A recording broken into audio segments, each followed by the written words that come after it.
वैष्णव सामान्य अध्ययन में आप सभी का स्वागत है। इस वीडियो के माध्यम से हम एक ऐसे ग्रंथ के बारे में जानने का प्रयास करेंगे जो आपकी परीक्षा के लिहाज से काफ़ी महत्वपूर्ण साबित हो सकता है। इस ग्रंथ का नाम है अर्थशास्त्र। अर्थात हम लोग आज अर्थशास्त्र के बारे में जानने का प्रयास करेंगे। आइए शुरुआत करते हैं।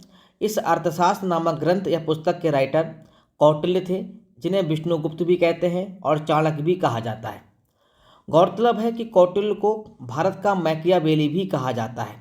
ये कौटिल्य का एक उपनाम था, एक उपाधि दी गई थी। तो अगर आपसे पूछे कि भारत का मैकियावेली किसे कहा जाता है, तो हमारा सही आंसर होगा कौटिल्य। अर्थात कौटिल्य को भारत का मैकियावेली भी कहा जाता है। गौरतलब है कि चाणक्य ने चंद्रगुप्त मौर्य के पुरोहित के तौर पर कार्य किया था और प्रधानमंत्री के पद पर भी कार्य किया था। लेकिन चंद्रगुप्त मौर्य के पश्चात ये कुछ समय तक बिंदुसार के भी प्रधानमंत्री रहे थे। ये लाइन बहुत ही महत्वपूर्ण है। आपसे पूछे कि चाणक्य किस किस के समय में प्रधानमंत्री रहे थे, तो हमारा एक आंसर तो हो जाएगा चंद्रगुप्त मौर्य और दूसरा हमारा आंसर हो जाएगा बिंदुसार। मतलब दोनों के समय में ये प्रधानमंत्री के पद पर रहे थे। बात करते हैं इस पुस्तक का विषय क्या है। ये पुस्तक राज शासन पर लिखी गई थी। अर्थात हम कह सकते हैं ये पुस्तक राज शासन पर लिखी गई प्रथम पुस्तक है। अर्थात ये पुस्तक राजनीति, प्रशासन व सैन्य रणनीति पर आधारित है और इसकी तुलना मैकियावेली के द प्रिंस से की जाती है। और ये पुस्तक संस्कृत भाषा में लिखी गई। ये भी लाइन अपने आप में काफ़ी महत्वपूर्ण है। ये पुस्तक गद्य व पद्य का मिश्रण है और ये पुस्तक सूत्र शैली अर्थात अन्य पुरुष शैली में रचित है। इस पुस्तक में कुल 6000 श्लोक है और ये ग्रंथ जो है 15 अधिकरणों में बटा हुआ है। अगर आपसे पूछे कि अर्थशास्त्र में कुल कितने अधिकरण हैं, तो हमारा सही आंसर होगा 15 अधिकरण हैं। और इस पूरे ग्रंथ में कुल प्रकरण कितने हैं, तो हमारा सही आंसर होगा 180 प्रकरणों में ये डिवाइड किया गया है। गौरतलब है बाद में क्या हुआ, 7वीं शताब्दी में कामंदक ने अर्थशास्त्र के आधार पर ही एक ग्रंथ की रचना की, उसे बोलते हैं नीति सार। अगर आपसे पूछे कि नीति सार की रचना किसने की, तो बताएंगे कामंदक ने की थी। और नीति शास्त्र की रचना का आधार क्या था, तो बताएंगे अर्थशास्त्र था। अर्थात 7वीं शताब्दी में कामंदक ने अर्थशास्त्र के आधार पर नीति सार की रचना की थी, जबकि इसकी टीका भट्ट स्वामी द्वारा लिखी गई और उसका नाम दिया गया प्रतिपदा पंचिका। अर्थात अर्थशास्त्र की जो टीका है उसका नाम क्या है, प्रतिपदा पंचिका। और ये किसने लिखी है, भट्ट स्वामी ने लिखी है। इस अर्थशास्त्र में एक सिद्धांत का उल्लेख है जो बहुत ही महत्वपूर्ण है। उस सिद्धांत को बोलते हैं सप्तांग सिद्धांत।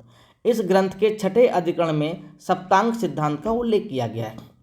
सप्तांग सिद्धांत ये बताता है, कौटिल्य के अनुसार कौटिल्य ने यह बताया है कि राज्य की तुलना मनुष्य के शरीर से कर सकते हैं। अर्थात कौटिल्य ने राज्य की तुलना मनुष्य के शरीर से की है तथा उसे 7 तत्वों से निर्मित माना है। अब बात करते हैं वो 7 तत्व कौन कौन से हैं। पहला है स्वामी, फिर है अमात्य, फिर जनपद, फिर दुर्ग, फिर कोष, फिर दंड या सैन्य शक्ति, फिर मित्र। और उन्होंने बताया कि स्वामी का मतलब है शिरोभाग, अमात्य का उन्होंने साम्य लगाया आँखों से, जनपद का मतलब उन्होंने पैर को बताया, दुर्ग का संबंध उन्होंने भुजाओं से स्थापित किया, इसी प्रकार मित्र का संबंध उन्होंने कान से स्थापित किया।